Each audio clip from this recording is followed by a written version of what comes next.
Hi and welcome to Cheekyricho Cooking's boiled Christmas cake. The ingredients are in the recipe box below. There are quite a few of them, but it is the festive season, so don't skimp on these lovely ingredients. We've got some really good quality fruit here. Mixed fruit of your choices. If you don't like mixed peel, leave it out. If you don't like pineapple or whatever, just leave it out. Add some cherries for colour. We have got 2 teaspoons of mixed spice, 1 teaspoon of nutmeg, 1 teaspoon of ground ginger, 1 teaspoon of cinnamon, 1 teaspoon of pure vanilla extract, half a cup of dark rum, 100 grams of brown sugar, 50 grams of coconut, 100 grams of treacle, you could use honey here if you like, and 1 cup of water.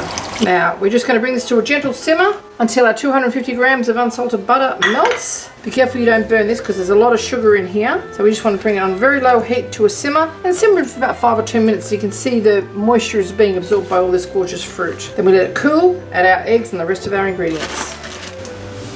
Okay, we've let this cool now. It's just a little bit warmer than room temperature, and you can see that it has soaked up all of those gorgeous juices and really made a nice, rich, almost chocolate looking fruit conglomeration. Now we're just going to sprinkle in our bicarb soda now.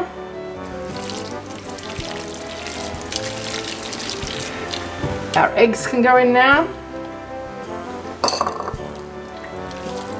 We're going to mix those in with our almonds, any nuts that you like. We've got almonds and we've got walnuts here, just whole pieces of walnuts. We're not worried about breaking them down at all. Mix it all around, and the last thing to go in is our flour and our baking powder. Okay, baking powder in with our flour. Give that a little bit of a swish around. Get it mixed evenly. We don't want to work the gluten in this flour, by the way, so we're just going to do this quite gently. Just get any lumps out of it. Now I have preheated the oven to 150 degrees. I'm just going to mix this right in so there are no blobs of white flour there. I have lined an 8-inch or 20 centimeter cake pan with baking paper, and I've also lined 3 other small tins with baking paper. This would actually make enough mixture for 2 large Christmas cakes, but I'm giving 3 little cakes away for Christmas presents. So if you've got a friend who likes cake and doesn't like cooking, this is a perfect opportunity to give them something very interesting and personal for their Christmas gift. Okay, that's pretty well mixed in now. You can see there's a lot more fruit than there is flour in there, and that's what we want. This is going to be dark, dense, rich, full of flavour, and packed with fruit and nuts. Okay, now I've just farmed these out amongst the 4 cake tins, 2 4-inch or 10 centimetre ones and 1 5-ish inch, about 12 centimetres, and this one here is 8-inch or 20 centimetres. Now, this is going to blow your mind. To stop this from burning, and we're going to cook it quite slowly, is because there's such a high concentration of fruit, we're just going to tap them down on the bench to expel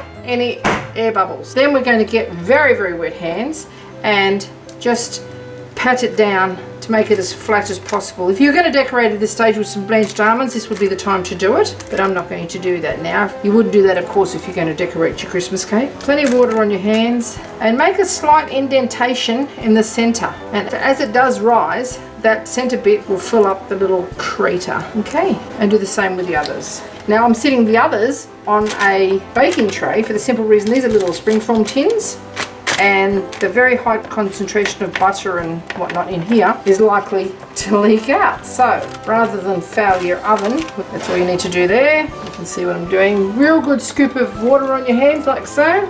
Okay, and then just let it dribble through your fingers as you press it down, making a little indentation in the center. You should have a little almost puddle of water in the center. Can you see that? And this will stop it from burning and drying out to a certain extent.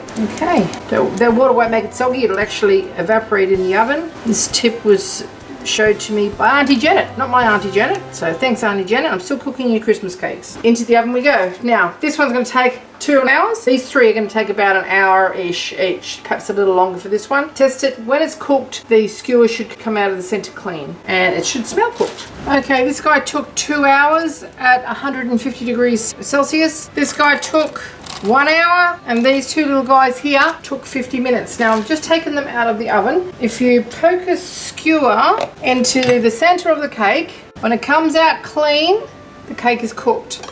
Okay, by making the little dents in them like I showed you, you've got a nice flat cake. So if you are going to ice it or put fondant on it, you've got a fairly flat base without having any waste. Now, what I like to do when I take it straight out of the oven is just get a cap full of brandy. Don't have to do this, but this is what I like to do because it gives it a nice flavour because it's not being cooked. So while it's still really hot, it'll actually probably sizzle a little bit, and that brandy will dry out, okay, and permeate through the cake, giving it a lovely flavour. And it is Christmas after all. If you're doing it for kids, don't do that because the cake would have already got rid of all of the alcohol that I'd earlier put in it. And just a little, that's a smaller cake. Okay, now just let that dry, let it cool slowly. Sometimes I like to put a piece of baking paper over the top and then just drop a beach towel on it, and it'll just cool nice and slowly. And you can see how gorgeous they are. Now obviously I can't cut these now because these are gifts and this one's for Christmas, but you get the idea. It looks great, smells fantastic. My whole kitchen smells like a Christmas bakery at the moment. I hope you enjoyed this little cooking demonstration of Cheekyricho Cooking's boiled fruit cake for Christmas Day and for friends. If you'd like to see more interesting recipes and ideas, just check out our Cheekyricho Cooking channel, and don't forget to please subscribe and do come back and visit us again soon. We have so much more to show you and we're uploading lots of videos, and thank you very much for watching. Have a great day.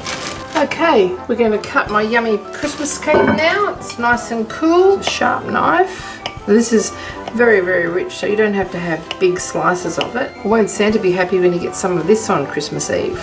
Use a sharp knife because you have to cut through all the fruit and the nuts. Look at that, filled with nuts, nice and moist, lots of fruit. And we're going to serve that to Santa with a nice malted banana smoothie. A Merry Christmas to all.